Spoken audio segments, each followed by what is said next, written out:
দিব্যশ্রী চ্যানেলে আপনাদের সকলকে স্বাগত। স্বামী পূর্ণাত্মানন্দজির লেখা চিরন্তনী সারদা থেকে পাঠ, আজ পর্ব 8। জননীং শারদাং দেবীং রামকৃষ্ণং জগদ্গুরুম পাদপদ্মে তয়োশ্রিত্বা প্রণমামি মুহুর্মুহু। আজকের যে পর্বটি শুরু করতে চলেছি সেই পর্বটির নাম মমতাময়ী। বেলুর মঠ। তখন সবে কয়েক বছর আগে সারদা দেবী মরদেহ ত্যাগ করেছেন। তার সমাধিভূমির উপর নির্মিত মন্দিরে জনৈকা মহিলা প্রণাম করে সারদা দেবীর ছবির দিকে তাকিয়ে আছেন। সঙ্গে আঁচল ধরে তার শিশু কন্যাটিও তাই করছিল। একটু পরে দেখা গেল সে একবার ছবির দিকে তাকাচ্ছে, একবার তাকাচ্ছে তার নিজের মায়ের দিকে। ছবিতে যাকে দেখছে তার সঙ্গে নিজের মায়ের মুখের মিল কি সে খুঁজে পেল? হ্যাঁ, তাই। সে তার মাকে প্রশ্ন করল, মা, এ ফটো তোমার কিনা বলো, ঠিক করে বলো, এ ফটো তোমার কিনা? অবোধ শিশুকে মা আর কি বলবেন, কিন্তু কন্যার প্রগল্ভ প্রশ্ন থামতেই চায় না। বারবার ওই একই প্রশ্নে সে তার মাকে ব্যতিব্যস্ত করে তুলল। স্বামী শারদেশানন্দ তখন শ্রী মায়ের মন্দিরে দাঁড়িয়েছিলেন। শ্রীমা যখন স্থূল দেহে বর্তমান ছিলেন তখন তিনি তার অন্যতম সেবক ছিলেন। তার মনে হলো নিষ্পাপ শিশুটি মিথ্যা বলেনি, সে তার অজ্ঞাতসারে যথার্থ সত্যের ওপরেই আলোকপাত করেছে। মন্দিরে স্থাপিত শ্রী মায়ের ছবিকে তার নিজের মায়ের ছবি বলেই মনে হয়েছে। শারদেশানন্দজি লিখছেন, শিশুর স্বচ্ছ দৃষ্টিতে সত্যই সত্য উদ্ভাসিত। এই মাই তো সকল মায়ের অন্তরে। বাস্তবিক শ্রী মা সারদা দেবী জগতের মা। নিখিল মাতৃ হৃদয় সাগর মন্থন সুধা মূরতি। অপাববিদ্ধ শিশুর দৃষ্টিতে সেই পরম সত্যটি ধরা পড়েছে। শুধু তার মাই নয়, জগতের সকল মায়ের মুখই ওই মায়ের মুখে বসানো রয়েছে। আবার ওই মায়ের মুখই সকল মায়ের মুখে প্রতিবিম্বিত। মায়ের জীবন সহজ সরল অনাড়ম্বর, অথচ ব্যঞ্জনায় দূর অবগাহী। এক নিঃসন্তান নিরক্ষর সাধারণ বিধবা গ্রাম্য নারী কিভাবে জগতের মা হয়ে গেলেন, সে কাহিনী উপন্যাসের চেয়েও সম্মোহক, মহাকাব্যের চেয়েও উদ্দীপনাময়।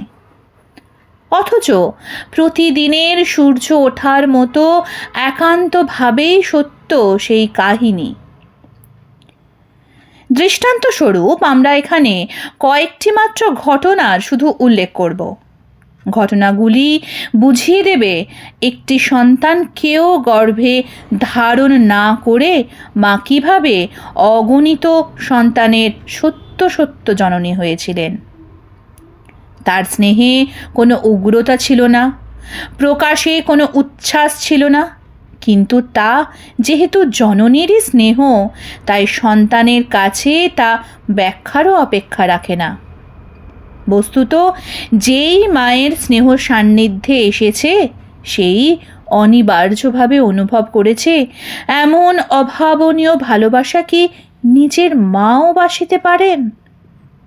কে জানিত যে মা এইরূপ মা, এই রকম করিয়া মন প্রাণ কাড়িয়া লইয়া আপনার হইতেও আপনার করিয়া নেবেন।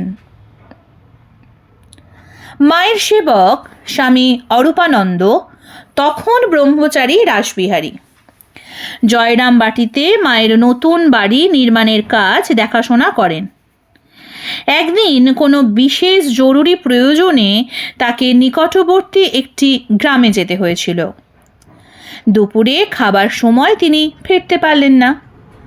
সকলের খাওয়া হয়ে গেল, কিন্তু মা খেলেন না। সকলের সব অনুরোধ ব্যর্থ হলো।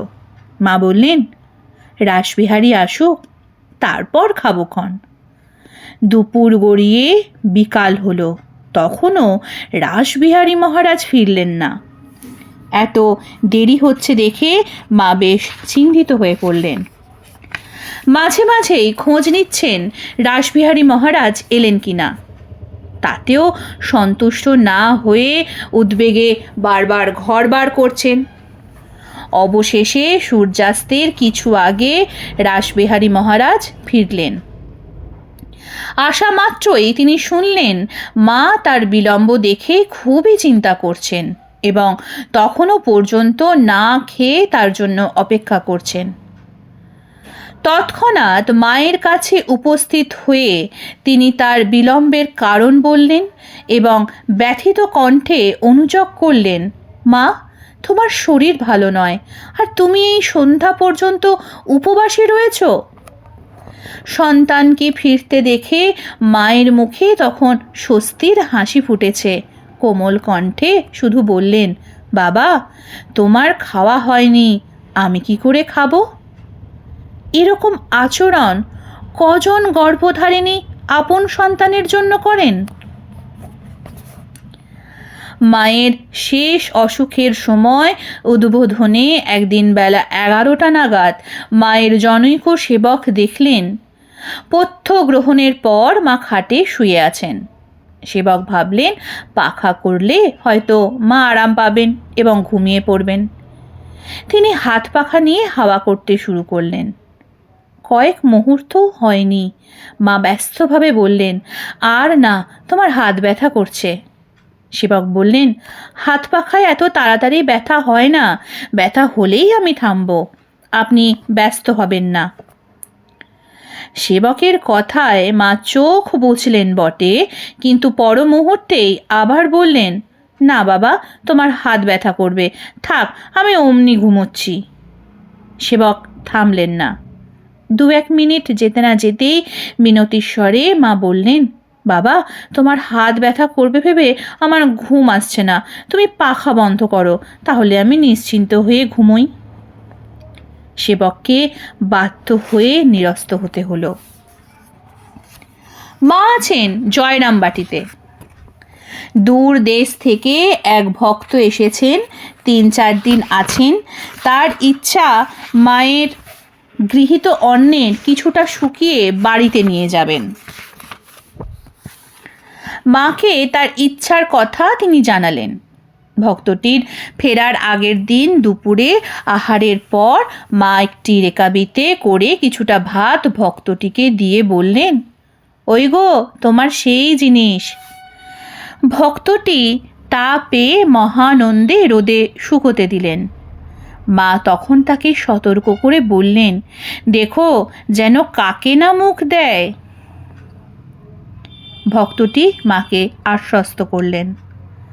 মা বারান্দায় বসে, ভক্তটি অদূরে বসে তার সঙ্গে কথা বলছেন। ভক্তটির আবার তামাক খাওয়ার অভ্যাস ছিল। কিছুক্ষণ পর তিনি ভাবলেন, একবার ঘরে গিয়ে তামাকটা খেয়ে আসি, এক্ষুনি চলে আসব। তামাক খেতে খেতে প্রসাদের কথা তিনি সম্পূর্ণ ভুলে গেছেন। তামাকের আবেশে কখন যে ঘুমিয়ে পড়েছেন তা তার হুঁশ নেই।